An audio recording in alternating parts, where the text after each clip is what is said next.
సనాత ధర్మము అనగానే విద్వేషమా, విశ్వమానవ ప్రేమనా? ఏది సనాతన ధర్మం బోధిస్తుంది? ఈ ధర్మం పేరుతో భారతీయ రాజకీయ వ్యవస్థ ఎంత కలుషితమైపోతుందో కూడా మనందరికీ బాగా తెలిసిన విషయమే. ఈ అంశాన్ని మనం కొంతగా అధ్యయనం చేయటానికి ఇద్దరు ప్రసంగం చేయటానికి మన ముందుకు వచ్చారు. అందులో వీరయ్య గారిని గురించి నేను చాలా రోజుల నుంచి వింటున్నాను. ప్రత్యక్షంగా వారిని నేను కలిసి లేకపోయినప్పటికీ, కలవకపోయినప్పటికీ అది ఛానళ్ళ ద్వారా నేను నాకు ఆ సమయం దొరికినప్పుడు చూడడము, కొన్ని వ్యాసాలు వివిధ పత్రికల్లో కూడా నేను చదివాను. ఈ అంశం మీద మాట్లాడటానికి చాలా సరైన వ్యక్తిని, అర్హమైన వ్యక్తిని మనం ఎన్నుకున్నామని నాకైతే అనిపిస్తూ ఉంది. వీరయ్య గారు జర్నలిస్ట్ గా, ఒక క్రిటిక్ గా, ఒక విశ్లేషకుడిగా అనేక పత్రికలలో పనిచేస్తూనే తర్వాత ఆయన మంచి అనువాదకుడిగా పేరు సంపాదించుకున్నాడు. కొండూరు వీరయ్య గారిని ఒక సంపాదకుడిగా, విమర్శకుడిగా, విశ్లేషకుడిగా, అనువాదకుడిగా ఉన్నవారు ఈ 4 అంశాలు మాకు బోధించాలని కోరుకుంటూ వారిని ఆహ్వానిస్తున్నాను. నమస్కారం అండి. సమూహ బృందం ఈ కీలకమైనటువంటి వర్తమాన రాజకీయాలలో ఓ పతాక స్థాయి చర్చ జరుగుతున్నటువంటి సైద్ధాంతిక అంశం, రాజకీయ అంశం, వర్తమాన రాజకీయాలకు సంబంధించినటువంటి అంశం మీద నా అభిప్రాయాన్ని లేదంటే నా అవగాహనని పంచుకోవడానికి అవకాశం ఇచ్చినందుకు సమూహ బృందానికి, నా గురించి 4 మంచి మాటలతోటి సభ మొదలుపెట్టిన శంకరం గారికి నమస్కారం. ఈ చర్చలోకి వెళ్ళబోయే ముందు మనం ఓవరాల్ గా ఉన్నటువంటి ఒక నేపథ్యాన్ని మనం పరిశీలించుకోవటం అవసరం అని చెప్పి భావిస్తున్నాను. అంటే ఒక ఇంటర్ కనెక్టెడ్ డెవలప్మెంట్స్, మనం ఏదైతే ఆధునిక ప్రజాతంత్ర సార్వత్రిక మానవ విలువలు మన రాజ్యాంగ పీఠికలో పొందుపరచబడ్డాయి అని చెప్పి చెప్పుకుంటున్నాము, ఆ పీఠికనే ఒకవైపునేమో రాజ్యసభలో కానీ లోక్సభలో కానీ రాజ్యాంగాన్ని మేము ప్రమాణంగా తీసుకొని పాటిస్తున్నాము అని చెప్పి మంత్రులు, ప్రధానమంత్రి గారు మాట్లాడతారు. మరొక వైపు అదే రాజకీయ ఆలోచన ధోరణికి, స్రవంతికి చెందినటువంటి వ్యక్తులు, నాయకులు, వివిధ స్థాయిలో ఉన్నటువంటి వాళ్ళు రాజ్యాంగంలో ఉన్నటువంటి పీఠికని సవాల్ చేస్తూ పీఠికని మార్చాలి అని చెప్పి సుప్రీంకోర్టులో కేసులు వేస్తూ ఉంటారు. ఇది ఒక రకమైనటువంటి, అంటే వాళ్ళు అనుకున్నటువంటి చర్చని డ్రైవ్ చేయడానికి అనుసరిస్తున్నటువంటి ఒక వ్యూహం. అట్లా ఇది ఇప్పుడు మొదలైంది కాదు.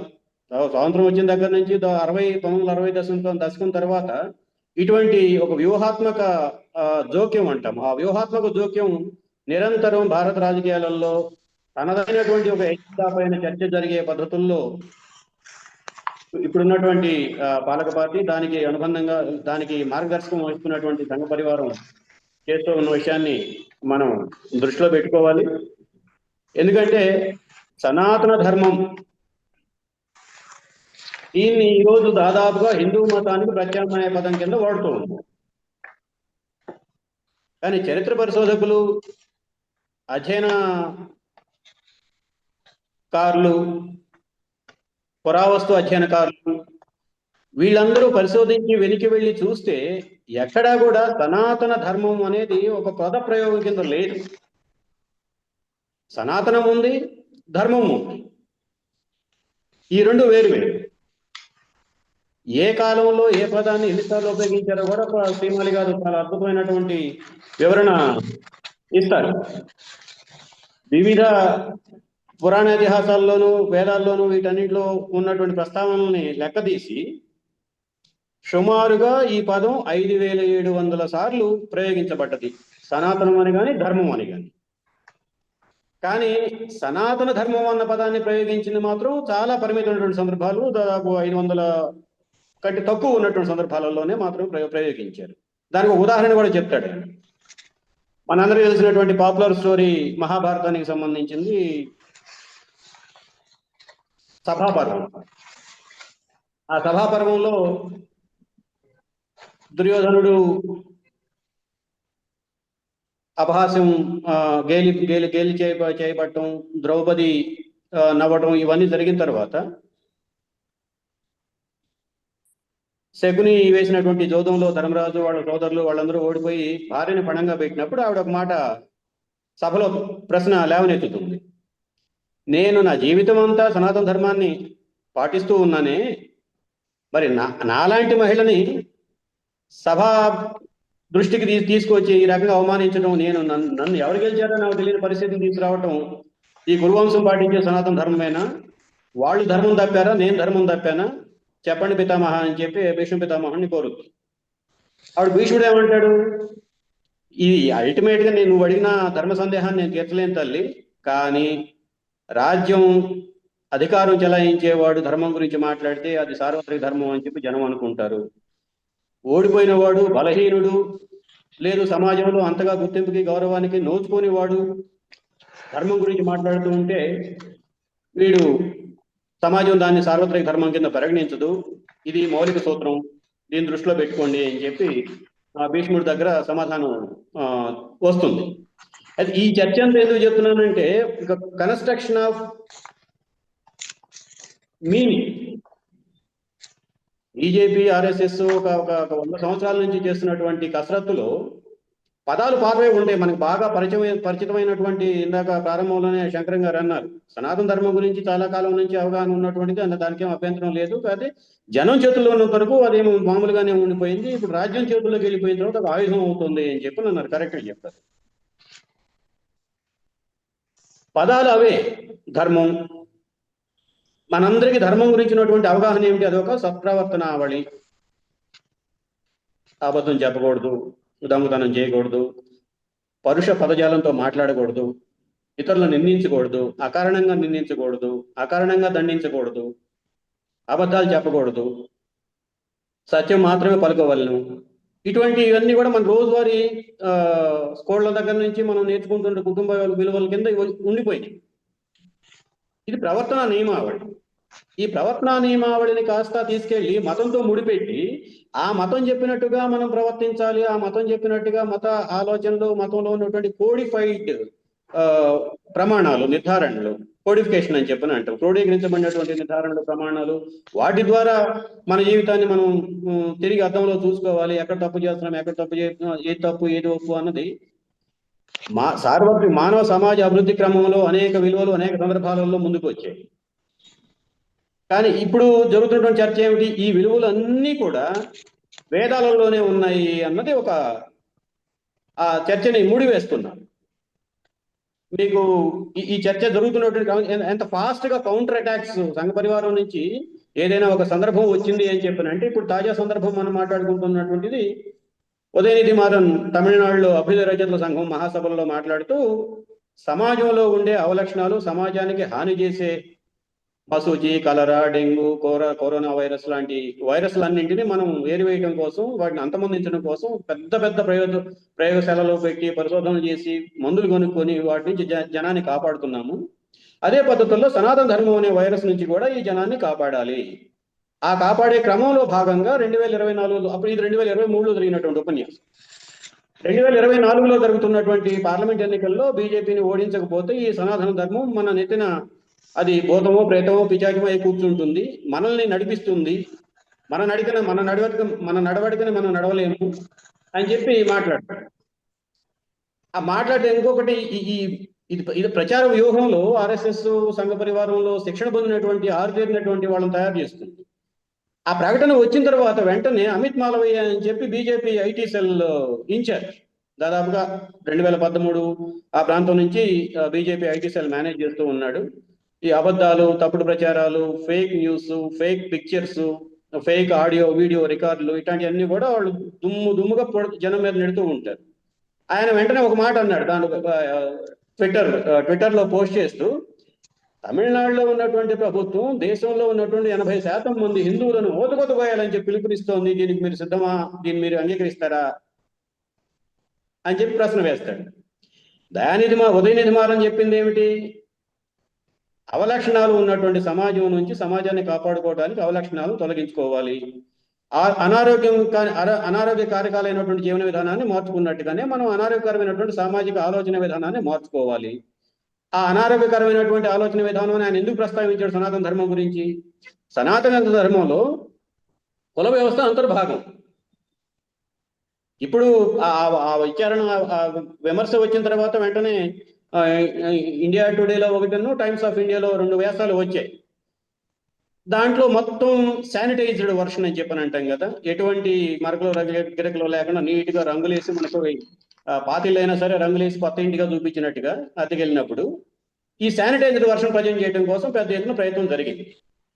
ఆయన ఒక తప్పు సమాజంలో ఒక తప్పుడు లక్షణాన్ని మన నెత్తిన రుద్దటానికి ప్రయత్నం చేస్తున్న సనాతన ధర్మాన్ని మనం వ్యతిరేకించాలి. దాని పలుకుబడి ప్రభావం నుండి మనం బయటపడాలి, సమాజాన్ని పడేసుకోవాలి, కాపాడుకోవాలి అని చెప్పి ఆయన మాట్లాడితే దాన్ని బీజేపీ ఎట్లా ట్విస్ట్ చేసింది? 80% మంది హిందువులు ఓతుకోయాలని చెప్పి చెప్తున్నారు. అంటే డయామెట్రికల్లీ ఆపోజిట్ డైమెన్షన్స్. ఈ రకంగా జనంలో ఒక తప్పుడు అభిప్రాయాన్ని కలగజేయడం కోసం ప్రయత్నం చేస్తున్నటువంటి తరుణంలో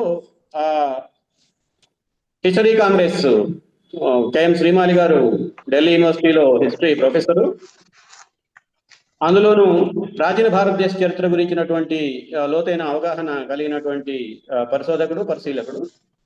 ఆయన వరంగల్లో జరిగినటువంటి హిస్టరీ కాంగ్రెస్, అఖిల భారత హిస్టరీ కాంగ్రెస్ మహాసభలకు అధ్యక్షోపన్యాసం చేయడానికి ఈ అంశాన్ని ఎంచుకున్నాడు. ఈ అంశాన్ని ఎంచుకున్నప్పుడు ఆయన స్పష్టంగా చెప్తాడు, ఇందాక నేను ప్రారంభంలో చెప్పినట్టుగా పదాలు అవే ఉంటాయి, కానీ వాటి అర్థాలు, సారాంశం ఒక్కొక్క తరానికి అర్థమైనట్టుగా ఇంకొక తరానికి అర్థం కాదు. ఎందుకంటే ఆ కొత్త తరానికి వచ్చేటప్పుడు కొత్త కంటెంట్, అదే మోసలో ఆ కొత్త కంటెంట్ వస్తుంది. ఆ రకంగా ఈ సనాతన ధర్మం వేరు వేరు భారతదేశ చరిత్రలో, వాంగ్మయంలో, పరిశోధనలో, పురాణాల్లో, ఇతిహాసాల్లో, మహాభారతంలో కానీ, భగవద్గీతలో కానీ ఎక్కడైనా సరే దీన్ని మతంతో ముడిపెట్టి జోడించి మెలేసినటువంటి సందర్భాలు ఎక్కడా లేవు అన్నది వకాణించడం కోసం, స్పష్టంగా చేయడం కోసం ఆయన దాదాపుగా ఒక 40 పేజీల పరిశోధన పత్రం లాంటిది ప్రజెంట్ చేశారు ఆయన ఉపన్యాసం. దాంట్లో ఒక 100కు పైగా పుస్తకాలను ప్రస్తావిస్తారు. అంటే ఎవరెవరు ఈ సనాతన ధర్మం గురించి ఏం మాట్లాడారు, ఎలా జరిగింది, ఏ చర్చ జరిగింది, ఆ వివరణ తీసుకొస్తున్న సందర్భంలో ఆయన ఒక నిర్దిష్టమైనటువంటి అంచనా చెప్తాడు. సనాతన ధర్మం అన్నటువంటి భావన వలస పరిపాలనా కాలంలో బ్రిటిష్ వాళ్లతోటి వ్యవహరించేటప్పుడు క్రోడీకరించబడింది. దానికి కావాల్సినటువంటి ఒక చారిత్రక ఆధారాలు వారెన్ హేస్టింగ్స్ మనందరికీ తెలిసిందే. వలస పాలనా కాలంలో మొత్తం బెంగాల్ రాజధానిగా ఉన్నప్పుడు, ఇండియాగా అప్పుడు బెంగాల్ రాజధానిగా ఉన్నప్పుడు, ఈ భారతదేశంలో ఇన్ని రకాల మతాల వాళ్ళు, ఇన్ని రకాల ఆహార అలవాట్లు, వేషధారణలు, వేషభాషలు ఉన్నటువంటి వాళ్ళు, ప్రాంతాల్లో ఉన్నటువంటి వాళ్ళు ఉన్నారు. వీళ్ళందరినీ ఎట్లా పరిపాలించాలి అనేది ఒక పెద్ద ప్రశ్న ఇంగ్లాండ్ పార్లమెంట్ ముందు, రాణి ముందు, విక్టోరియా మహారాణి ముందు. ఆ ప్రశ్నకు సమాధానం వెతుక్కునే క్రమంలో ఈ సమాజాన్ని అర్థం చేసుకోవడానికి, అధ్యయనం చేయడానికి చాలా మందిని పరిశోధకుల్ని, రచయితల్ని, ఫీల్డ్ లెవెల్ స్టడీ చేస్తున్నటువంటి వాళ్ళని, వీళ్ళందరినీ పంపిస్తారు. వాళ్ళు ఒక్కొక్క గ్రామంలోనూ ఒక్కొక్క రాలుగాను మనకి కైఫియతులు అని చెప్పి మనకు బాగా పాపులర్ గా ఉన్నటువంటి పదం. ఆ కైఫియతులు లాంటివి ప్రతి జిల్లాకి తయారు చేస్తారు. ఆ కైఫియతులలోనే ఎన్ని గ్రామాలు, ఉదాహరణకి హైదరాబాద్ నగరం ఇప్పుడు జిల్లా, హైదరాబాద్ జిల్లాని తీసుకుంటే హైదరాబాద్ జిల్లాలో ఎంతమంది అప్పట్లో జనాభా ఉన్నారు, అందులో ఎన్ని గ్రామాలు ఉన్నాయి, ఆయా ఎన్ని గ్రామాలలో ఏ వృత్తులు ఉన్నాయి, ఆ వృత్తుల్లో ఉన్నటువంటి వాళ్ళ సామాజిక, ఆర్థిక, ధార్మిక వ్యవహార శైలి ఎలా ఉంటుంది, ఏ దేవుని ప్రార్థిస్తారు, ఏ గుడికి వెళ్తారు, ఏ పూజలు చేస్తారు, ఇవన్నీ కూడా క్రోడీకరించి వాళ్ళకి స్టడీ ఆఫ్ సొసైటీ ప్రభుత్వం ముందు పెడితే, వలసపాలకుల ముందు వైస్రాయ్ ముందు పెడితే దానికి అనుగుణంగా ఆయన విధానాలని రూపొందించుకోవడం, ఈ దేశాన్ని కంట్రోల్ చేయడానికి ఉపయోగించుకోవడం జరుగుతూ ఉంటుంది చరిత్ర. ఆ క్రమంలో ఆయన చేసేది ఏమిటి? ఈ భారతదేశంలో ఉన్నటువంటి అప్పటికి ప్రధానమైనటువంటి రచనలన్నీ సంస్కృతంలో ఉన్నాయి. ఆ సంస్కృతం ఎవరి భాష, దేవ భాష అని చెప్పని అంటారు. రోజువారీ పని చేసుకున్నటువంటి శ్రామికుడికి కష్టపడేవాడికి తెలిసినటువంటి భాష కాదు. దాంట్లో చెప్పినటువంటి విషయాలు మరలా తిరిగి ఇంగ్లీష్ వాళ్ళకి అర్థమయ్యేటట్టుగా మరలా తిరిగి చెప్పాలంటే మరొక ఆ సంస్కృతం తెలిసినటువంటి ఆ బ్రాహ్మణికల్ క్లాస్ అని చెప్పని అనుకోవచ్చు. మనం వాళ్లే కావాలి. వాళ్ళని పురమాయించి ఆ గ్రంథాలన్నింటినీ సంస్కరింపజేసి ఇంగ్లీష్లోకి తర్జుమా చేయించి ఇంగ్లాండ్ పంపించి అక్కడి నుంచి వాటి ఆధారంగా కొన్ని చట్టాలు ఇవన్నీ రూపొందించుకునే క్రమం దాదాపుగా ఒక 100-150 సంవత్సరాలు జరుగుతుంది. ఆ సందర్భంలోనే బెంగాల్లో రాజా రామ్మోహన్ రాయ్ ప్రారంభించిన సంస్కరణలు కానీ, ఇటు మహారాష్ట్రలో జ్యోతిబా ఫూలే ప్రారంభించిన సంస్కరణలు కానీ, దక్షిణాదిన వీరేశలింగం లాంటి వాడు ప్రారంభించిన సంస్కరణలు కానీ, ఉత్తరాదిన దయానంద సరస్వతి ప్రారంభించిన సంస్కరణ, ఇవన్నీ ముందుకు వస్తాయి. వీటన్నిటిలో ఒక క్వాలిటేటివ్ డిఫరెన్స్ ఉంది. రాజా రామ్మోహన్ రాయ్ మాట్లాడినా, దయానంద సరస్వతి మాట్లాడినా, మరొకళ్ళు మాట్లాడినా అవి ఈ ప్రాచీన భారతీయ సంస్కృతిని చరిత్రని మనం కాపాడుకునే క్రమంలో ఇందులో ఉన్నటువంటి ఉదయనిమారం చెప్పినట్టుగా ఇందులో ఉన్నటువంటి అవలక్షణాలని వితంతు పునర్వివాహాలను ప్రోత్సహించడం, బాల్య వివాహాలు నిషేధించడం, చదువుకునే వాళ్ళని పాఠశాలలు అందుబాటులో తీసుకురావటం, అంటరాంతనాన్ని పదును తగ్గించడం, కానీ అంటరాంతనం నిర్మూలించాలని చెప్పి వాళ్ళు అనలేదు, కానీ అంటరాంతనం యొక్క పదును తగ్గించడం, ఇటువంటి కొన్ని అవలక్షణాలు ఉన్నాయి. వీటిని సరి చేసుకుంటే మన మతం కూడా మంచిదే. మనకి ఇటువంటి అవలక్షణాలు ఉన్నాయి కాబట్టి ఈ మతం నుంచి ఇస్లాంలోకి వెళ్తున్నారు, ఈ మతం నుంచి క్రిస్టియానిటీలోకి వెళ్తున్నారు అన్నది వాళ్ళ అసెస్మెంట్. దీనికి భిన్నమైంది జ్యోతిబా ఫూలే ప్రారంభించినటువంటి సత్యశోధక్ సమాజ్. ఆయన మానవ హక్కులు, కార్మిక హక్కులు, ఆ రోజుల్లోనే ఆయన రైట్స్ ఆఫ్ మ్యాన్ పుస్తకం చదివి కనీసం మనిషి అన్న వాడికి ఏం హక్కు ఉండాలి, గౌరవంగా పిలువబడే హక్కు ఉండాలా. మనం చూస్తుంటాం కదా ఊళ్ళలోకి వెళ్తే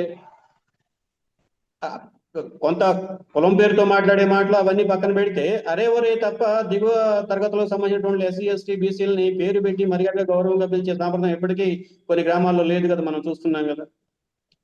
ఆ మధ్య 2014-15 ఆ ప్రాంతంలో మేము సుందర విజ్ఞాన కేంద్రం తరఫున 100 గ్రామాల్లో అధ్యయనం చేయడానికి వెళ్ళాం. గ్రామీణ పరిస్థితులు ఎట్లా ఉన్నాయి, ఆర్థిక స్థితిగతులు ఎట్లా ఉన్నాయి, రైతాంగం, కూలీలు, ఇతర వృత్తిదారులు, వీళ్ళ పరిస్థితులు ఎట్లా ఉన్నాయి.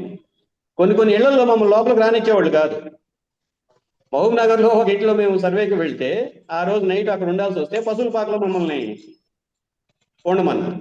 అంటే ఆ శుచి అంటూ ఇప్పటికీ ఎంత దారుణంగా ఉందో మనకి అర్థమవుతుంది. ఎంతకంటే ఆ రోజుల్లో రాజా రామ్మోహన్ రాయ్, దయానంద సరస్వతి లాంటి కాలంలో ఇంకా తీవ్రంగా ఉంటుంది, అనుమానమే లేదు. సో అటువంటి అవలక్షణాలని పరిష్కరింపజేసుకొని హిందూ మతాన్ని హిందూ మతం కింద అందరికీ ఆమోదమైనటువంటి మతం కింద రూపొందించుకోవాలి అన్న చర్చ జరుగుతుంది. ఇదే సందర్భంలో అన్బిసెంట్ భారతదేశానికి వచ్చి భారతోద్యమం, స్వదేశీ ఉద్యమం, హోమ్ రూల్ ఉద్యమం లాంటివి ప్రారంభించడం, దాంతోపాటు బెనారస్ లో ఇవాళ మనం ఉన్నటువంటి బెనారస్ హిందూ విశ్వవిద్యాలయం అని చెప్తున్నాం, అక్కడ హిందూ కాలేజీ స్టార్ట్ చేస్తాం. ఆ హిందూ కాలేజీలో స్టార్ట్ చేసినప్పుడు బోర్డ్ ఆఫ్ ట్రస్టీస్, ఆ కాలేజీని నిర్వహణ కోసం ఏర్పాటు చేసిన బోర్డ్ ఆఫ్ ట్రస్టీస్ కేవలం వాళ్ళు కాలేజీ నిర్వహించుకోవడం కోసం వాళ్ళు అక్కడ ట్రస్టీలుగా ఏర్పడలేదు. ఈ codification of Hindu religious text, Hindu మతానికి సంబంధించినటువంటి పలు రకాల వివాదాలతో కూడినటువంటి చరిత్ర రచనలు, పరస్పర వివాదం పడుతున్నటువంటి రచనలు, వీటన్నిటిని హార్మనైజ్ చేసి వాటి మధ్య ఉన్నటువంటి ఎక్కువ తక్కువని కొంచెం సవరించి ఒక యూనివర్సల్ అండర్స్టాండింగ్, అంటే భారతదేశం గురించి మాట్లాడుకోవాలి అంటే హిందూ మతం గురించి మాట్లాడుకోకుండా సాధ్యం కాదు, హిందూ మతం గురించి మాట్లాడుకోవాలంటే వేదాల గురించి మాట్లాడుకోకుండా సాధ్యం కాదు, కనీసం వినికిడి జ్ఞానమైనా మనకు వేదాల గురించి ఉండాలి. అట్లా ఒక సీమ్లెస్ అండర్స్టాండింగ్ ని బిల్డప్ చేయడం కోసం మొట్టమొదట పుస్తకం 1903లో రూపొందించబడుతుంది, అడ్వాన్స్డ్ టెక్స్ట్ ఆఫ్ సనాతన ధర్మ. ఇది మనకి సనాతన ధర్మం గురించినటువంటి ఆధునిక చర్చ. దీనికంటే వెనక్కి వెళ్తే అనేక సందర్భాల్లో ఇందాక చెప్పినట్టుగా శ్రీమాలి గారు ప్రస్తావించినటువంటి పురాణాలు కానీ, ఇతిహాసాలు కానీ, మహాభారతం కానీ, రామాయణం గురించినటువంటి ప్రస్తావనలు పెద్దగా లేవు. కానీ ధర్మసూత్రాలు,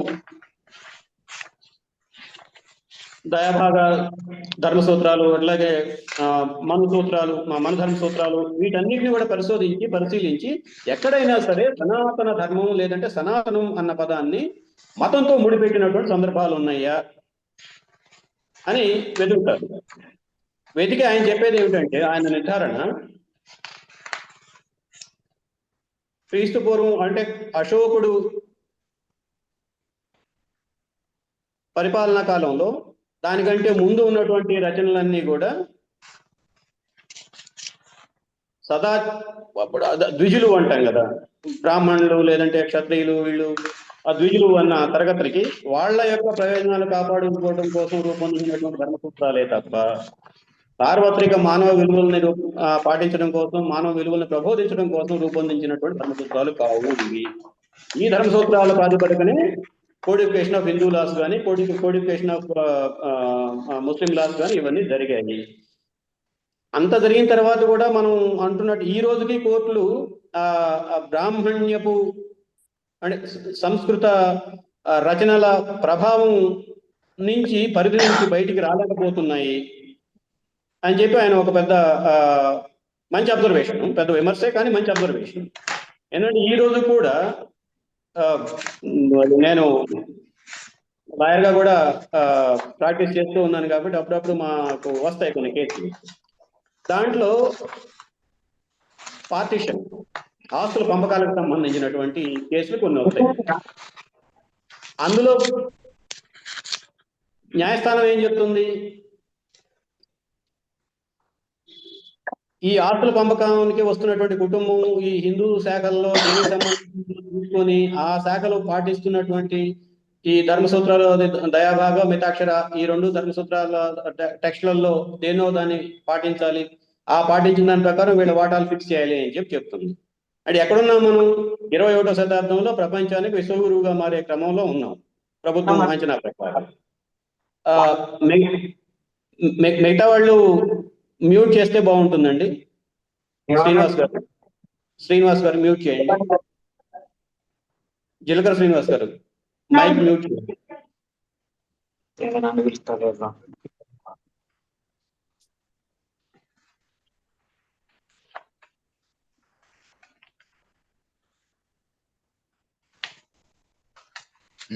మాట్లాడు. ఈ రకంగా ఇప్పటికీ న్యాయస్థానాలు ఆ పాతకాలపు బ్రాహ్మణ్య రచనలు లేదంటే టెక్స్ట్లు, సూత్రాలు, ధర్మసూత్రాలు అని చెప్పబడుతున్నాయో ప్రమాణం వ్యక్తిగత జీవితాన్ని నిర్దేశించి నియంత్రించే చట్టాలు, ఆచరణ, న్యాయస్థానాల తీర్పులు ఇవన్నీ కూడా వాటికి లోబడి ఉంటున్నాయి అనేది ఒక ముఖ్యమైనటువంటి అబ్జర్వేషన్ చేస్తూ ఇవన్నీ ప్రామాణిక ధర్మశాస్త్రాలు అని చెప్పి మనం చెప్తున్నారు. కానీ అవి సవర్ణులని కాపాడటం కోసం, సవర్ణుల హక్కుల్ని కాపాడటం కోసం ఏర్పాటు చేసినటువంటి రచనలే తప్ప మొత్తం సమాజానికి వర్తింపజేసే రచనలు, నిర్ధారణలు, సూత్రీకరణలు కాదు అన్నది శ్రీమాలి గారు ప్రస్తావిస్తారు. దీంతో పాటు ఈ ఋగ్వేదంలో ఎన్నిసార్లు సనాతనం లేదంటే ధర్మం అన్న పదాన్ని ఉపయోగించబడింది, అథర్వవేదంలో ఎన్నిసార్లు ఉపయోగించబడింది, మహాభారతంలో ఎన్నిసార్లు ఉపయోగించబడింది, ఆ వివరాలన్నీ కూడా స్పష్టంగా సత్యరంజన్ గారు అనువాదం చేశారు. తెలుగు పుస్తకం అందుబాటులో ఉంది. ప్రతి పాయింట్ ని ప్రస్తావించి మెయిన్ కోర్ అంశంలోకి సమయం తగ్గించే పరిస్థితి చేయదలుచుకోలేదు. ఈ క్రమంలో సనాతన ధర్మం సంబంధించినటువంటి వివాదం మన టాపిక్ కూడా రాజకీయ ప్రమేయం. ఇవన్నీ కూడా రాజకీయ ప్రమేయాలు. వలస పాలన కాలం నుంచి హిందూ ధర్మసూత్రాలని ధర్మశాస్త్రాల పేరుతోటి పివి కానీ మన అందరూ తెలిసింది దాదాపు 6,500 పేజీలు కోడిఫికేషన్ అంతా చేసి ఆడబెట్టాడు ఆయన. అందులో పాత సంస్కృతిలో ఉన్నటువంటి వాటి అప్పుడు బాంబే అడ్వకేట్, తర్వాత ప్రొఫెసర్ కూడా ఉన్నాడు ఆయన.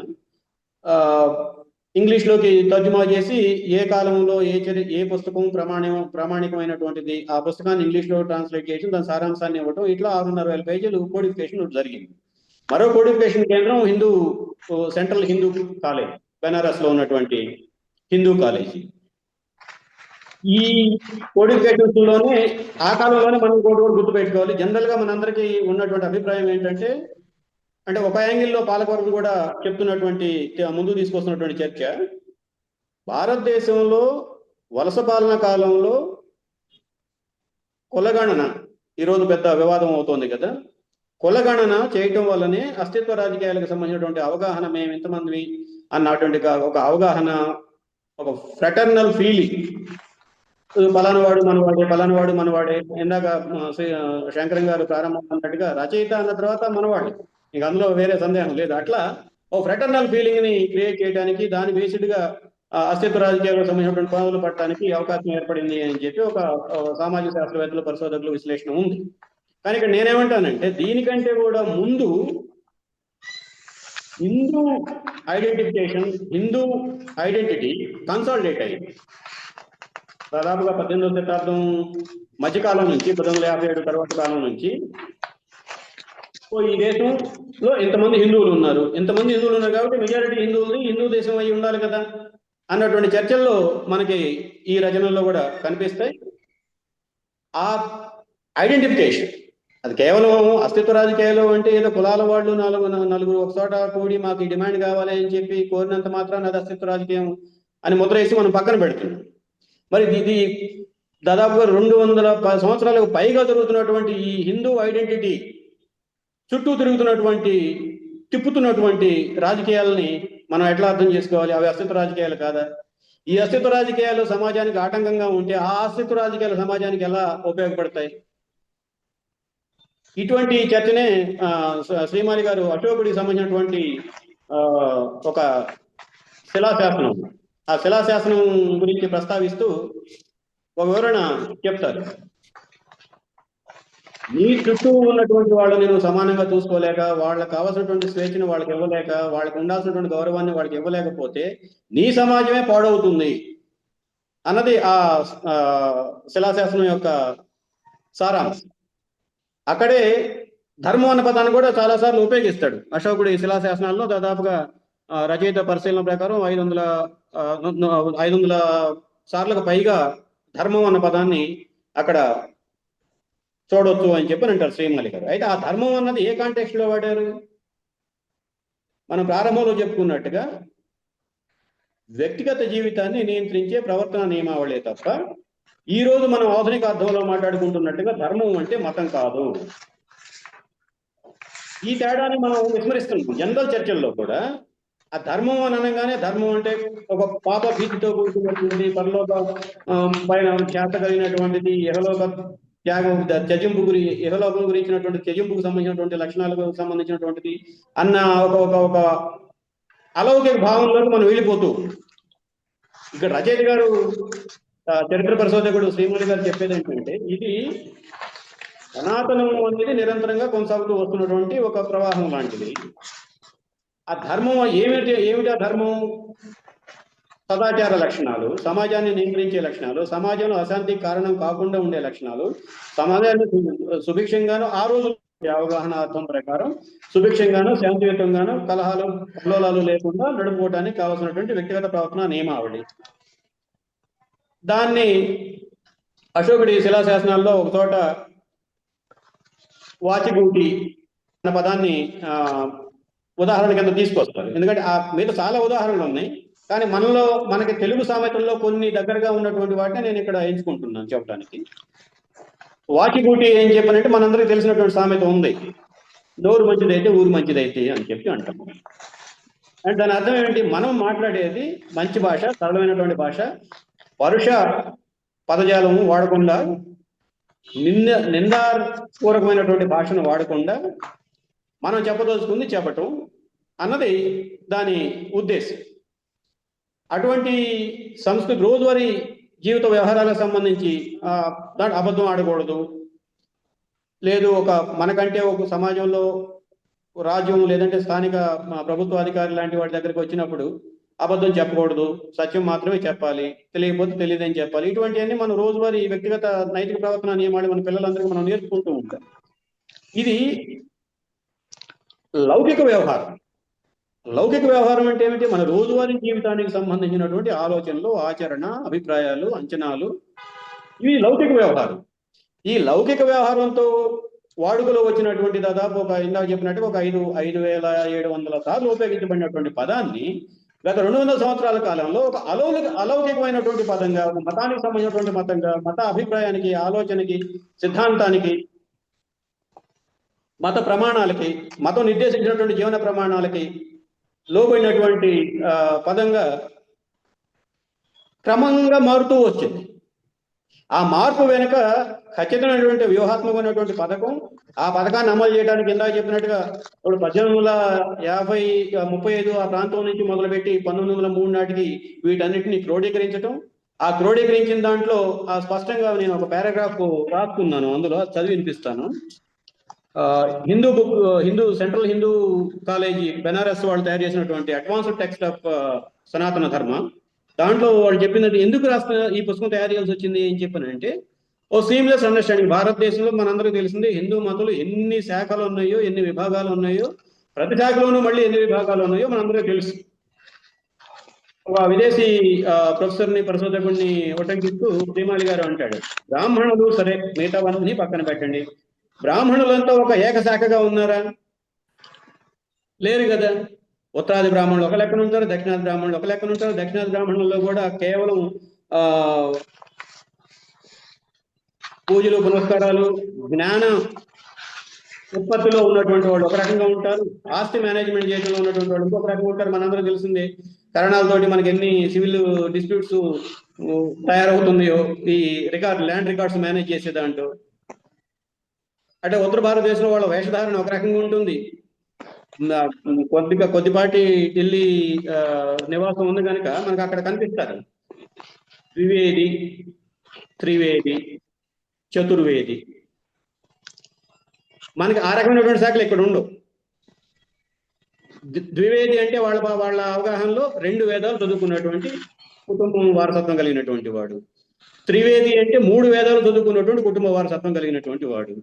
చతుర్వేది అంటే 4 వేదాలు చదువుకున్నటువంటి పారంగతులు. ఈ రకంగా అసలు మనం ఏమి చదువుకున్నామో కూడా మన పేర్లు, మనకి తెలుగు రాష్ట్రాలలో కమ్మారెడ్డి, కాపు ఎట్లయితే ఉన్నట్టు అక్కడ ఏమి చదువుకున్నావు, ఎన్ని వేదాలు చదువుకున్నా మన పేర్లోనే కనపడదు. అన్ని శాఖలు అక్కడ ఉన్నాయి. ఉత్తరాది వాళ్ళు తీసుకున్నటువంటి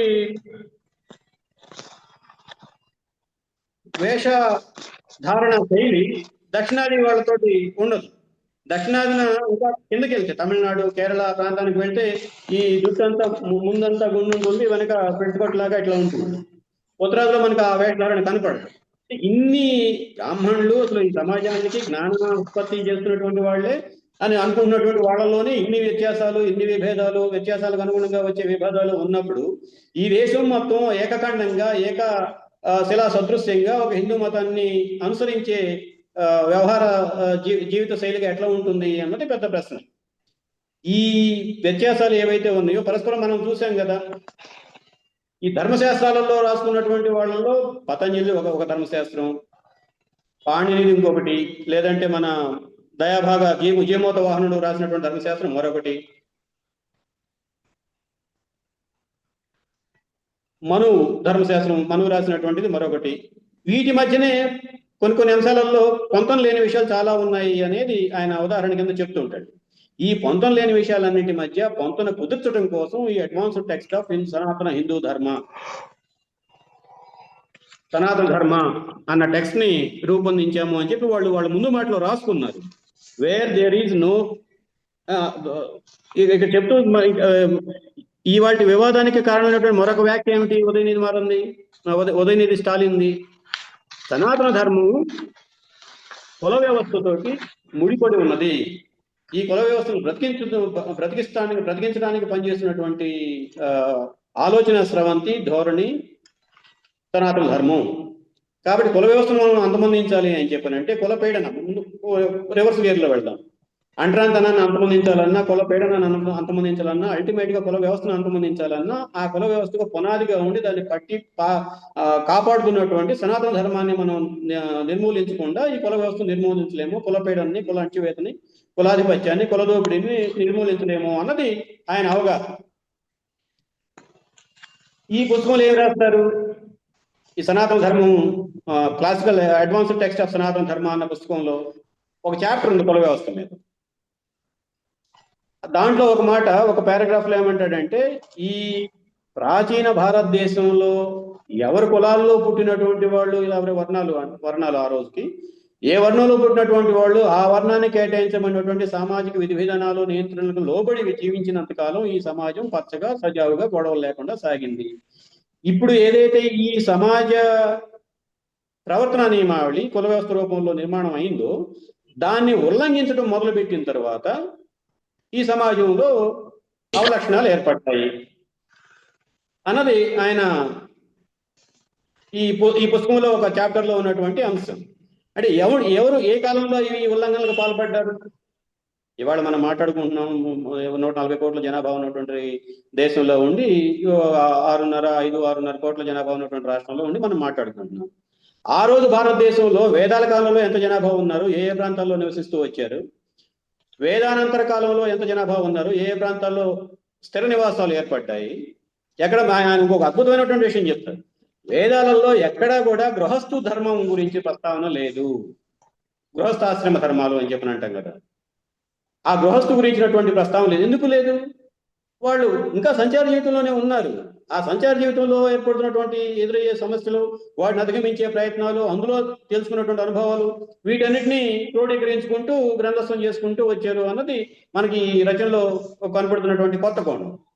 ఆ గృహస్థాశ్రమం మనకే ఇప్పుడు ఏం చెప్తారు? అసలు వేదాల్లోనే గృహస్థాశ్రమం ధర్మాలు ఉన్నాయి. ఆ గృహస్థులు ఎట్లా ఉండాలి, భర్త ఎట్లా ఉండాలి, భార్య ఎట్లా ఉండాలి, పిల్లలు ఎట్లా ఉండాలి, పెద్ద కొడుకు ఎట్లా ఉండాలి, ఇవన్నీ కూడా మనకు అక్కడే ఉన్నాయి అని చెప్పి ఇవాళ మనం వింటూ ఉన్నాం ఇటువంటి కథనాలు. కాబట్టి ఆయన చెప్తున్నటువంటి సూత్రాలలో ఆ గృహస్థ సూత్రాలు దాదాపుగా ఎప్పుడు తెర మీదకి వచ్చాయి? మౌర్య సామ్రాజ్యానంతర కాలంలో 500 సంవత్సరాల కాలంలో ఈ మార్పులు, సామాజిక మార్పులు, ఒక చలనం, అది సమాంతరంగా జరిగినటువంటి చలనం ఉంది, నిట నిలువున జరిగినటువంటి చలనం ఉంది, ఊర్ధ్వ చలనం ఉంది, సమాంతర చలనం ఉంది. ఆ ఊర్ధ్వ చలనం ఏమిటి? ఈ సైద్ధాంతిక చర్చలు. దీన్ని అంబేద్కర్ ఒక సందర్భంలో రేషనలిజం ఇన్ ఇండియా అని ఒక కాంటెక్స్ట్ లో మాట్లాడుతూ, భారతదేశానికి ఒక చరిత్ర అంటూ ఉంది అని చెప్పనంటే బ్రాహ్మణ్యానికి వ్యతిరేకంగా జైనులు, ఆజీవకులు, బౌద్ధులు ప్రారంభించినటువంటి సాంస్కృతిక యుద్ధమే. ఆ సాంస్కృతిక యుద్ధం ద్వారానే ఆ కాలం నాటి సమాజం గురించి మనకు అంతో ఎంతో అర్థం చేసుకునే అవకాశం ఉంది. ఆ యుద్ధానికి సంబంధించినటువంటి అనేక అంశాలు గ్రంథస్థం చేయబడి ఉన్నాయి. ఆ యుద్ధం కూడా లేకపోతే అసలు భారతదేశానికి చరిత్ర లేదు అని చెప్పి చెప్తాడు. దాన్ని ఇంత సాఫ్ట్ గా ఈ అడ్వాన్స్డ్ టెక్స్ట్ ఆఫ్ సనాతన ధర్మ దాంట్లో ఇంత సాఫ్ట్ గా చెప్తారు. ఆ కాలంలో కొంత వేదానంతర కాలంలో సామాజిక పరిణామాలు చాలా వేగంగా జరిగాయి. ఆ వేగంగా జరిగినటువంటి కాలంలో ఎవరు కులవృద్ధికి వాళ్ళు, మనం కూడా వింటూ ఉంటాం కదా, కులవృద్ధికి సాటి రాదు గోగల్ చందా అని ఒక పాట. అట్లాగే పరుల సొమ్ము పరాయ పాము వంటిది అనేది మరొక సామెత. ఇటువంటివన్నీ మనం వింటూ ఉంటాం. ఈ లక్షణాలన్నీ సమాజంలో ప్రవేశించాయి. ఈ ప్రవేశించడానికి కారణం బౌద్ధం తీసుకొచ్చినటువంటి సామాజిక విప్లవం, జైనం తీసుకొచ్చినటువంటి సామాజిక విప్లవం, ఆజీవక ఒక సైద్ధాంతిక ఆలోచన ధోరణి కలిగినటువంటి ప్రత్యామ్నాయ బ్రాహ్మణిజాన్ని ఛాలెంజ్ చేసినటువంటి తొలితరం విశ్లేషకులనండి, రాజనీతి శాస్త్రజ్ఞులనండి, తత్వవేత్తలనండి, ఈ 3 తరాల కాలంలో ఈ సామాజిక మార్పులు జరుగుతూ వచ్చాయి. ఆ మార్పుల్లో భాగంగా వర్ణ సంకరం ఏర్పడింది.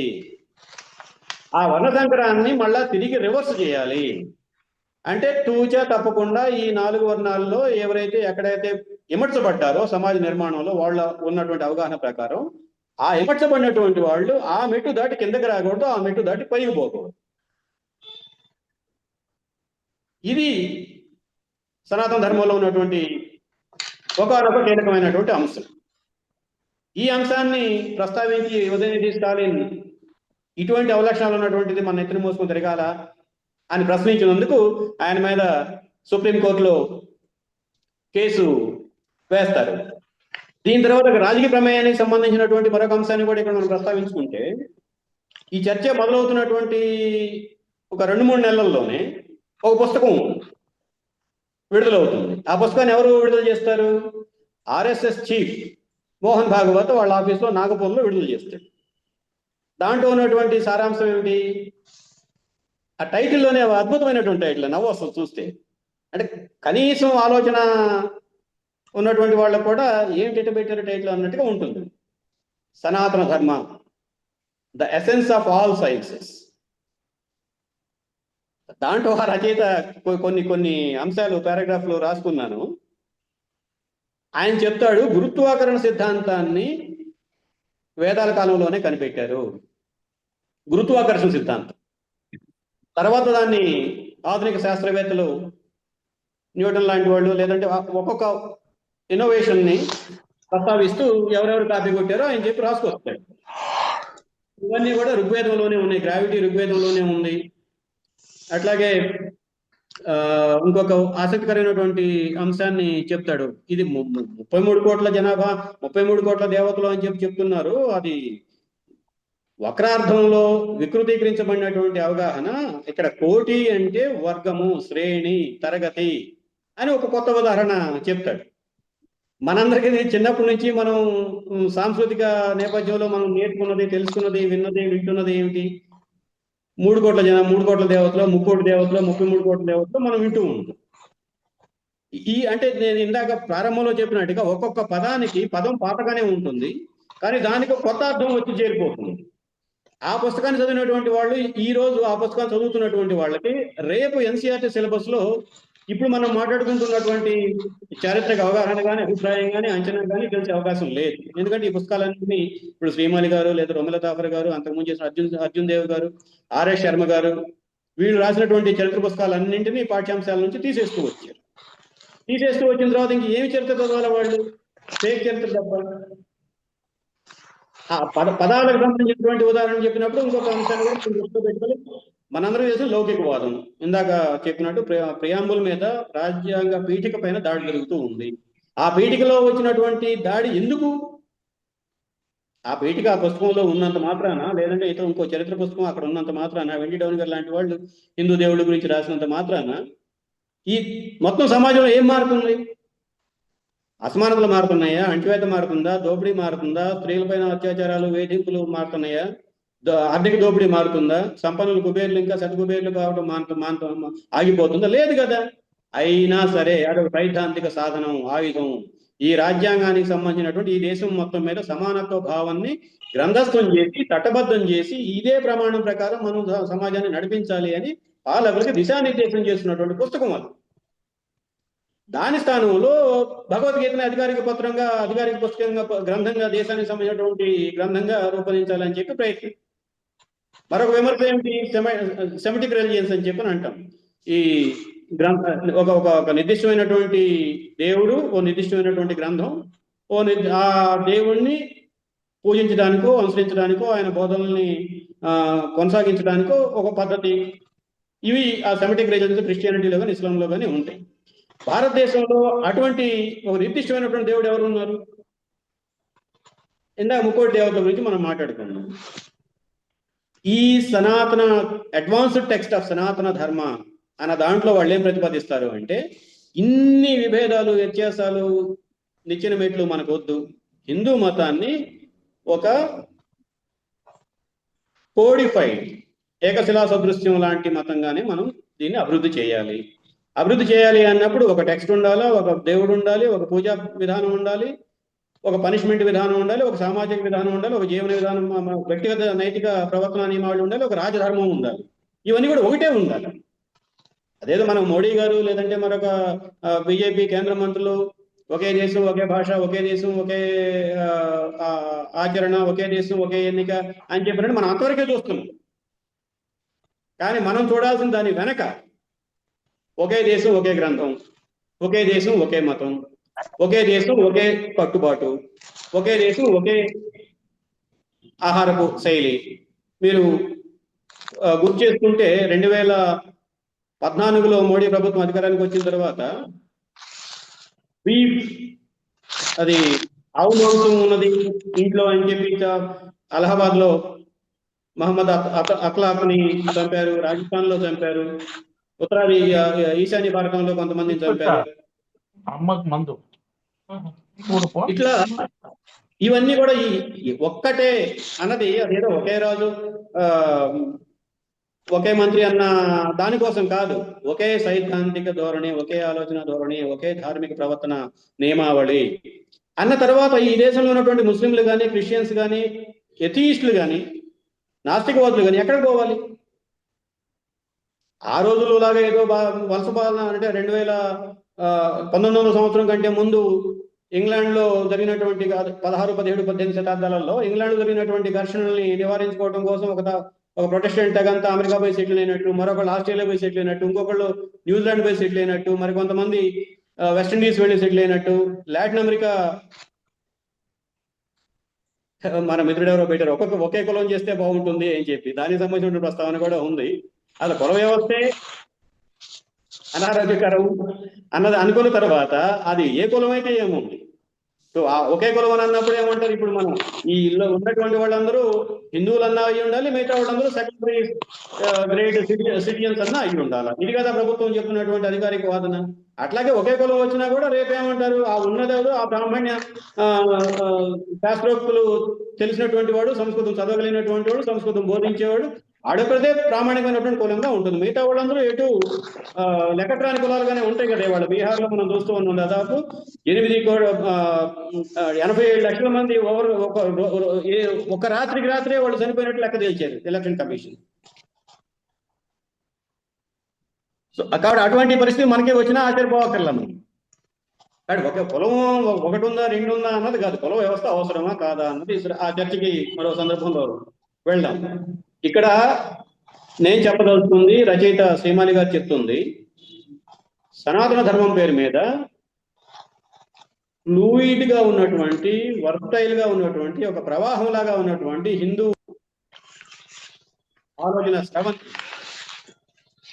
క్రోడీఫై చేసి ఒక హిందూ మతం స్థాయికి తీసుకువచ్చి ఇదే శిలాశాసనం మీరు అమలు చేయాలి అన్నది రూపొందించుకునే క్రమంలో జరిగినటువంటి ప్రయత్నమే ఇది.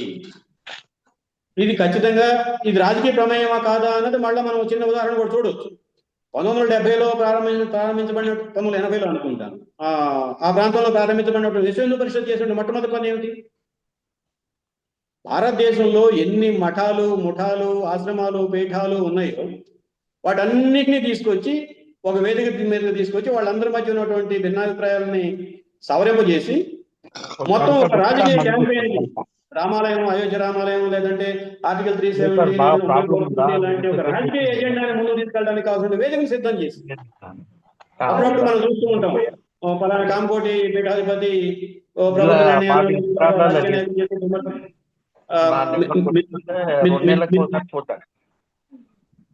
మళ్ళా ఇళ్ళకెళ్ళి తీసుకోండి సార్ అన్నాడు.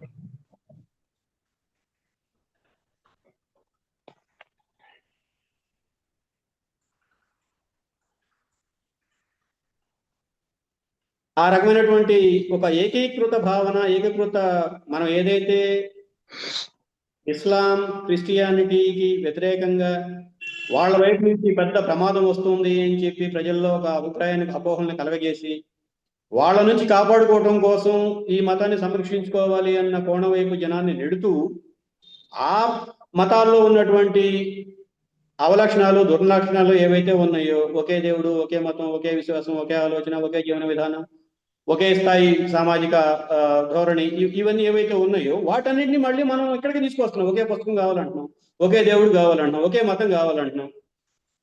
రేపు ఒకే పార్టీ ఉంటుంది, ఇక దేశం అంతా ఒకటే అయిపోయిన తర్వాత ఇక పార్లమెంట్తో పనే ఉంటుంది. ఇది కేవలం సనాతన ధర్మం గురించో, మతం గురించో, మత అభిప్రాయాల గురించో, మత విశ్వాసాల గురించో జరుగుతున్నటువంటి చర్చ కాదు. ఇది స్పష్టమైనటువంటి ఒక రాజకీయ ప్రాజెక్టు. ఆ రాజకీయ ప్రాజెక్టును ముందుకు తీసుకెళ్లే క్రమంలో గత 50 సంవత్సరాల కాలంలో ఆర్ఎస్ఎస్ ఉపయోగించినటువంటి పదాలు గ్రాడ్యువల్ గా మనం పరిశీలించుకుంటూ వస్తే ఒక్కొక్క 3-4 ఏళ్ల పాటు ఒక పదం మీద మొత్తం రాజకీయాలన్నీ జరుగుతూ ఉంటాయి. సుప్రీంకోర్టులో తీర్పులు వస్తాయి, అలహాబాద్ హైకోర్టులో తీర్పులు వస్తాయి, మరో చోట తీర్పులు వస్తాయి. జస్టిస్ వెంకటాచలయ్య లాంటి వాళ్ళు హిందూయిజం అంటే ఏమిటి, హిందూ మతం అంటే ఏమిటి, వే ఆఫ్ లైఫ్ అని చెప్పని అంటారు. ఒకసారి వే ఆఫ్ లైఫ్ అని అన్న తర్వాత ఈ భారతదేశంలో ఉన్నటువంటి వాళ్ళందరూ ఆ హిందూ వే ఆఫ్ లైఫ్ ఎంచుకోవాలి కదా అన్న కాడికి ఆ తర్కం బిల్డ్ అవుతూ వస్తుంది. దీనికోసం పెద్ద పెద్ద కర్మాగారాలు లాంటివి, గోరఖ్పూర్ ప్రెస్ లాంటివి పనిచేస్తూ ఉన్నాయి. అందులో వస్తున్నటువంటి చర్చల్ని మనం జాగ్రత్తగా పరిశీలించి పట్టుకొని ఏది మనం కన్వే చేయాలి, ఏ పదం ఏ తప్పుడు అర్థాన్ని క్యారీ చేస్తుంది, ఆ పదం కల్పిస్తున్నటువంటి అవగాహనకి భిన్నంగా సరైనటువంటి అవగాహన ఏమిటి, ఆ అవగాహన మనం రూపొందించుకోవాలి. ఆ అవగాహన ముందు తీసుకెళ్ళడం కోసం, జనానికి అందించడం కోసం ఇటువంటి వేదికల ద్వారా ప్రయత్నం చేయాలి. ఆ రకంగా ప్రయత్నం చేద్దాము అన్న పిలుపు ఉదయనిధి స్టాలిన్. దాని మీద జరుగుతున్నటువంటి వివాదం అల్టిమేట్ గా ఈరోజు అతని మీద కేసు పెట్టడానికి లేదంటే మరొక రకమైనటువంటి రాజకీయ విమర్శలకి కారణమైంది. చివరిలో ఈయన శ్రీమాలి గారు ఇది ఒక్కొక్క నా అభిప్రాయంలో ఇది ఏంటంటే ఈ రచన కేవలం చరిత్ర పరిశోధన మాత్రమే కాదు, ఒక కౌంటర్ నేరేటివ్ని బిల్డ్ చేయడానికి కావాల్సినటువంటి సమాచారం ఇచ్చే పుస్తకం ఇది. మనం చూస్తూ ఉన్నాం వాట్సాప్లో కానీ రోజు చక్కలు కొడుతూనే ఉంటే ఒక నేరేషన్ పొద్దున్నే బయలుదేరుతుంది. వినాయకుడు పాలు తాగాడనో, ఆవుకు 5 కాళ్ళు ఉన్నాయనో, మరో సందర్భంలోనో. ఇవి ఒక అహేతుకమైనటువంటి అశాస్త్రీయమైనటువంటి మూఢనమ్మకాలను పెంపొందించే, వ్యక్తి ఆరాధనని పెంపొందించే కొన్ని అవలక్షణాలు ఒక నేరేటివ్ రూపంలో ముందుకు వస్తూ ఉన్నాయి. ఆ నేరేటివ్ని, ఆ వ్యాఖ్యానాన్ని మనం అర్థం చేసుకొని తప్ప ఒప్ప అసెస్మెంట్ చేసుకొని, అది తప్పు అయితే దాన్ని కౌంటర్ నేరేటివ్ తీసుకురావాలి. ఆ కౌంటర్ నేరేటివ్ తీసుకురావడం కోసం శ్రీమాలి గారు చేసినటువంటి ప్రయత్నం ఇది. సనాతన ధర్మం అని చెప్పానంటే అదేదో హిందూ మతానికి సంబంధించింది, హిందూ మతం పవిత్రతకు సంబంధించినటువంటి అంశంగా చూస్తున్నారు. ఇది కాదు. సనాతన ధర్మం అన్నది మానవాళి ఆరంభం నుంచి వచ్చినటువంటి ఉన్నతమైనటువంటి మానవ విలువలు. ఆ ఉన్నతమైనటువంటి మానవ విలువలు అన్న అర్థాన్ని మతం అన్నటువంటి అర్థంతో రీప్లేస్ చేస్తూ ఉన్నారు. ఈ తేడాన్ని గమనించాలి అని చెప్పడం కోసం పాపం ఆయన దాదాపు ఒక 2-3 అవర్స్ హిస్టరీ కాంగ్రెస్ లో చెప్పి దాన్ని పుస్తకం కింద తీసుకొచ్చారు. ఇది మనకు ఒక ఛాలెంజ్ని మన ముందు, ఎందుకంటే ఈ సమూహ వేదికలో ఎక్కువ మంది రచయితలు అంటే నాకులాగా రాజకీయాల విశ్లేషణ పరిమితమైన రచయితలు కాదు, క్రియాశీలకంగా క్రియేటివ్ రచయితలు, సృజనాత్మక రచయితలు. ఒక భావాన్ని హైకుల రూపంలో పెట్టవచ్చు, చందోబద్ధమైనటువంటి పద్య రూపంలో పెట్టగలిగిన సామర్థ్యం కలిగినటువంటి వాళ్ళు, ద్విపద కావ్యాల్లో రాయగలిగినటువంటి సామర్థ్యం ఉన్నటువంటి వాళ్ళు ఉన్నారు. మనందరి ముందు ఒక ఛాలెంజ్, ఒక కౌంటర్ నేరేటివ్ బిల్డ్ చేయాలి అని చెప్పానంటే మనం కౌంటర్ వొకాబులరీ బిల్డ్ చేయాలి. ఆ కౌంటర్ వొకాబులరీ బిల్డ్ చేయాలి అంటే ఒక్కొక్క పదానికి ఒక్కొక్క అర్థం. ఇప్పటికీ మనకి నయా సామ్రాజ్యంలో నయా ఉదారవాద విధానం అన్న పదం తప్ప మన వేరే పదం గురించి మనం తెలియట్లేదు ప్రత్యామ్నాయం చేయడానికి. కానీ ఉదారవాదం అన్నది ఏమిటి? భూస్వామ్య సమాజం నుంచి పెట్టుబడిదారీ సమాజం అభివృద్ధి చెందే క్రమంలో సంధి దశలో లేదంటే సంధ్య దశలో వచ్చినటువంటి ఒక మెరుగైనటువంటి ఎగాలిటేరియన్ కాన్సెప్ట్ లిబరలిజం అన్నది. ఇవాళ ఏం మాట్లాడుకుంటున్నాం? ఇది నయా ఉదారవాదం అంటే కొత్త తరహా లిబరలిజం అని చెప్పి మనం చెప్తున్నామా? లేదు, దీన్ని దోపిడీతో ముడిపెట్టడానికి మరో పదబంధం ఉంది. ఇందాక ఎట్లయితే 100 సంవత్సరాల ప్రసాదం తర్వాత సనాతన ధర్మం వేరు, ధర్మం వేరు. దాదాపు అది 4-5 వేల ఏళ్ల చరిత్ర ఉన్నటువంటి ఇండివిజువల్ పదాలు అవి. కానీ ఒక రాజకీయ ప్రయోజనం కోసం, ఒక రాజకీయ ప్రాజెక్ట్ ముందుకు తీసుకెళ్లే క్రమంలో సనాతన ధర్మాన్ని ఈ రెండింటినీ ఒక చోట తీసుకొచ్చి కుహన అన్నది ఒక నకిలీ అన్నది మనందరికీ తెలిసినటువంటి పదం. లౌకికవాదం అన్నది ఒక ప్రామాణికమైనటువంటి ఎగాలిటేరియన్ రాజ్యాంగంలో ఒక పునాది సూత్రం. కానీ బీజేపీ 1979-80 నుంచి ఏం ప్రచారం చేస్తూ వచ్చింది? కుహన లౌకికవాదం. అంటే ఆ పదబంధాలను జోడించడం చూడండి. అది కేవలం యథాలాపంగానో భావవేశంతోనో వచ్చేది కాదు. ఓ సీరియస్ ప్రాజెక్ట్ బేస్డ్ అప్రోచ్, ఒక గోల్ బేస్డ్ అప్రోచ్, ఒక పర్పస్ బేస్డ్ అప్రోచ్ తోటి సాగే పరిశోధనలు, రచనల ద్వారా వస్తున్నటువంటి ఈ కొత్త పదబంధాల పట్ల జాగ్రత్తగా ఉండాలి మనం. ఇవేవో సున్నితమైనటువంటి పదాలుగానే ఉన్నాయి, రోజువారీ వింటున్నవే కదా అని చెప్పి మనం తలంచుకొని వెళ్ళిపోతూ ఉంటే ఆ కత్తి మన మీద కూడా ఎప్పుడొకప్పుడు పడుతుంది అని చెప్పడం కోసం ఈ కౌంటర్ నేరేటివ్ బిల్డ్ చేయడంలో కీలకమైనటువంటి ఆయుధాన్ని మనకి శ్రీమాలి గారు అందించారు. దాంతోపాటు ఇందాక మధ్యలో ఒక చోట బ్రేక్ తీసుకున్నాను. వేదానంతర కాలంలో సుమారు 500 సంవత్సరాల కాలం పాటు ఈ సమాజంలో ఊర్ధ చలనం, సమాంతర చలనం రెండూ జరిగాయి. ఈ ఊర్ధ చలనంలో వచ్చినప్పుడు అనేక రకాలైనటువంటి కొత్త కులాలు, పేర్లు, గోత్రాలు ఇవన్నీ పుట్టుకొచ్చాయి అవసరాలు. మీకు ఉదాహరణ చెప్తాను. మనకి కుల గణన సంబంధించి బీసీ కేటగరైజేషన్ కనుక మనం తీసుకుంటే జనరల్గా మనం ఏమనుకుంటాం? ఎక్కువ జనాభా ఉంటే ఎక్కువ రకాల వృత్తులు, ఎక్కువ రకాల కులాలు ఉంటాయి అని చెప్పి అనుకుంటాం. కానీ ఉత్తరప్రదేశ్లో జనాభా ఎంత? కర్ణాటకలో జనాభా ఎంత? కర్ణాటకలో బీసీ కమిషన్ గుర్తించినటువంటి కులాలు 237, 277 కులాలు ఉన్నాయి. దీనికంటే 3 రెట్లు 4 రెట్లు సుమారు జనాభా ఉన్నటువంటి ఉత్తరప్రదేశ్. ఉత్తరప్రదేశ్లో ఉన్నటువంటి కులాలు ఏంది? 113. ఎందుకని అంటే సమాజ ఫ్యూజన్ అంటాం, విచ్చిత్తి. ఆ సమాజ విచ్చిత్తి దక్షిణ భారతదేశంలో ఎక్కువ జరిగిందా పరిణామం? ముందుకెళ్ళిపోయాము మనం. ఉత్తర భారతదేశం ఒక చారిత్రక అడ్డుగోడ దగ్గర ఆగిపోయిందా? అందువలనే ఆ రాష్ట్రాలలో ఉన్నటువంటి కులాలు మన రాష్ట్రాల్లో ఉన్నటువంటి వైవిధ్యానికి అనుగుణంగా లేకుండా పరిమితి ఉన్నటువంటి దాదాపుగా వర్ణాశ్రమ ధర్మాలకు లోబడి ఉన్నటువంటి వర్గీకరణకే పరిమితమై ఉన్నాయా? నిచ్చెన మెట్లకు పరిమితమై ఉన్నాయా? ఈ కాంటెక్స్ట్ లో ఈ సెంట్రల్ హిందూ కాలేజ్ బెనారస్ వాళ్ళు రూపొందించినటువంటి పుస్తకం సనాతన కాశీ అడ్వాన్స్ టెక్స్ట్ ఆఫ్ సనాతన, ఈ కులాలు ఊర్ధ్వ చలనం సమాంతర చలనంలో భాగంగా అనివార్యంగా అక్కడ వర్ణ సంకరణాలు ఏర్పడ్డాయి. సమాజ పరిణామ క్రమంలో భాగం. ఈ వర్ణ సంకరాలు గుర్తించకుండా సమాజాన్ని ముందుకు తీసుకెళ్లి నడపలేని పరిస్థితి రాజులకైనా రంగప్పలకైనా. అందుకని చివరికి మనకి నేను 2 ప్రస్తావనలు చేసి నేను ముగిస్తాను. బహుశా ఎక్కువ టైం తీసుకుంటున్నాను ఇచ్చిన అధ్యక్షుడు ఇచ్చిన దానికంటే. మనుస్మృతిలో దాదాపు 60 రకాలకు సంబంధించినటువంటి వర్ణ సంకరాలని ప్రస్తావిస్తారు. 60 రకాల వర్ణ సంకరాలు. అట్లాగే వాసాయన కామ సూత్రాలలో మనం ఆ పుస్తకం పేరు చెప్పంగానే అదేదో డిఫరెంట్ టెక్స్ట్ అని చెప్పి మనం పక్కన పడేస్తాం. అది analysis of society of the day. దాంట్లో ఏం చెప్తాడు? ఎన్ని రకాల సంకర వివాహాలు చేసుకోవచ్చు, దేనికి చట్టబద్ధత ఉంటుంది, దేనికి శాస్త్రోక్తం ఉంటుంది, దేనికి ఏ పేరు పెట్టి పిలవాలా అని మొత్తం చెప్తాడు.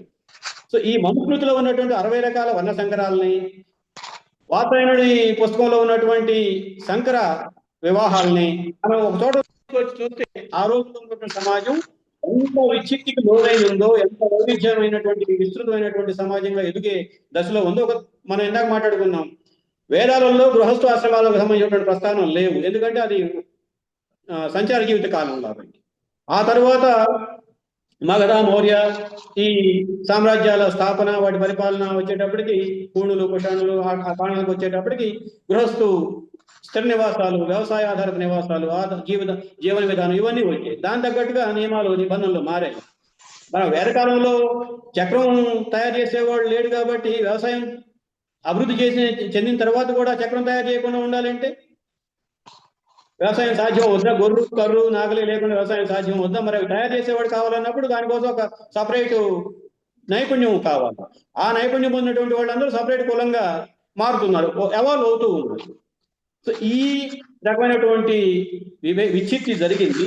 ఈ విచ్చిత్తి వల్ల ఏవైతే ట్రెడిషనల్ వేద సంబంధిత, లేదంటే అన్ని వేదాలను ఉన్నాయట అని చెప్పని అన్నట్టుగా ఆ వేద ప్రమాణాలని అధిగమించి ముందుకు రావాల్సి వచ్చినటువంటిది. తిరిగి ఆ ముందుకు వచ్చిన సమాజాన్ని వేద ప్రామాణిక సమాజం కింద మార్చడం కోసం మనం ఈ ప్రయత్నం చేయాలి అని చెప్పి ఆ బౌద్ధం మీద సాగినటువంటి పోరాటం, జైనం మీద సాగినటువంటి పోరాటం, ఆజీవిక విధానం మీద సాగినటువంటి పోరాటం, తాత్విక స్రవంతి మీద జరిగినటువంటి పోరాటం, చార్వాక తాత్విక స్రవంతి మీద, లోకాయతలో చార్వాకుల మీద సాగినటువంటి పోరాటం, ఇవన్నీ కూడా మనం ఆ కోణంలో చూడాలి అని చెప్పి మనకి రచయిత ఒక కొత్త కోణాన్ని ఇస్తున్నాడు. మనందరికీ చాలా ప్రశ్నలు ఉంటాయి. అసలు కుల వ్యవస్థ ఎప్పుడు పుట్టింది, ఎన్ని కులాలకు ఎప్పుడు మారింది, ఆ రోజు 4 కులాలే 4 వర్ణాలే అని చెప్పారు కదా, వర్ణానికి కులానికి ఏమి సంబంధం వచ్చింది, ఒక చోట ఉన్నటువంటి కులం మరొక చోట లేకుండా ఎందుకు పోయింది, ఒక చోట ముస్లింలు బట్టలు ఎందుకు నేస్తారు, ఇంకో చోట నేత కార్మికులు అని చెప్పని అంటాము, వాళ్ళు ముస్లింలు అవుతున్నారు, వీళ్ళు హిందువులు అవుతున్నారు, మరొక చోట ముస్లింలు గడ్డాలు చేస్తారు, ఇంకో చోట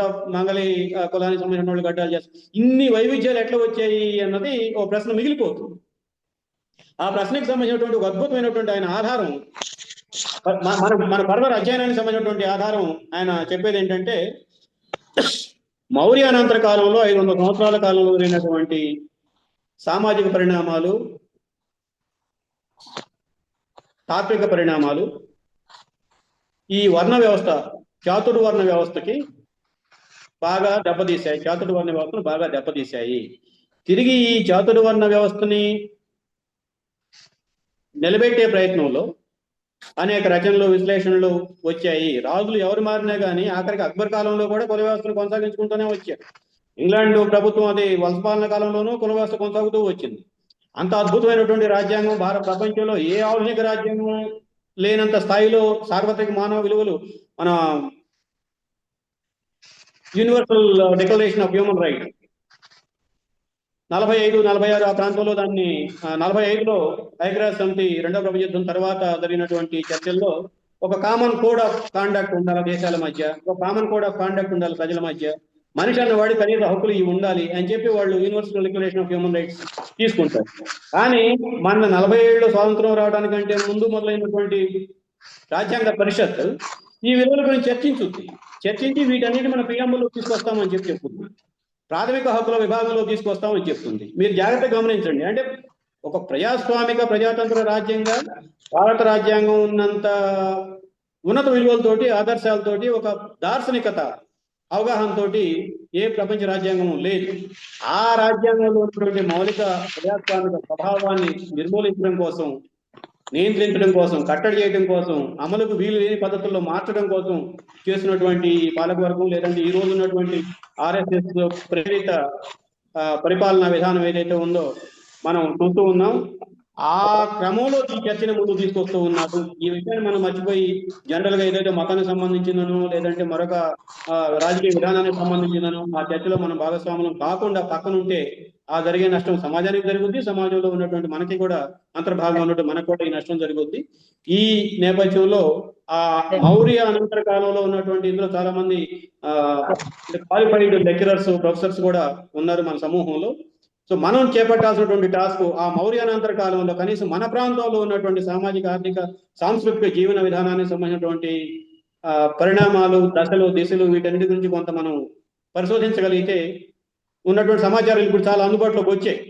ఆ రకమైనటువంటి కొత్త పరిశోధనని మనం చేపట్టగలిగితే ఇంకా ఈ డెమోక్రటిక్ వాల్యూస్ ని ఏ కాలంలో ఎవరు ఈ డెమోక్రటిక్ స్పిరిట్ తో ఉన్నారు, ఏ తాత్విక స్రవంతి ఈ డెమోక్రటిక్ స్పిరిట్ తో ఉంది, ఏ తాత్విక స్రవంతి ఆర్థిక దోపిడీకి వ్యతిరేకంగా ఉన్నది, వీటిని మనం తీసుకొచ్చి ఆ Indianisation of progressive values, Indianisation of socialist values వీటిని మనం చేసుకోవడానికి అవకాశం ఉంటుంది. ఆ దిశలో ఇది మంచి పుస్తకం అని చెప్పి నేను భావిస్తున్నాను మిత్రులారా.